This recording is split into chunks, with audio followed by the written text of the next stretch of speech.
Guys, welcome to our channel. ఇవన్నీ ఏంటి అని చూస్తున్నారా? ఈరోజు మనం పన్నీర్ మసాలా కర్రీ ఎలా చేయాలో చూసుకుందాం. నేను పన్నీర్ని ముక్కలుగా కట్ చేసి ఫ్రై చేసి పక్కన పెట్టుకున్నాను.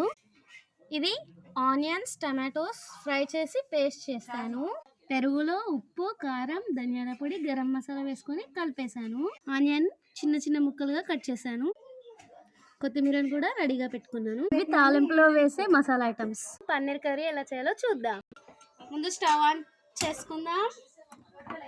మీ కర్రీకి సరిపడా గిన్నె పెట్టుకోండి. ఆయిల్ వేసుకుందాం. ఆవాలు, ఆనియన్స్ గోల్డెన్ బ్రౌనిష్ కలర్లో మారే వరకు మనం ఫ్రై చేసుకోవాలి. ప్రిపేర్ చేసుకున్న పేస్ట్ని ఇందులో వేసేసుకుంటున్నాను.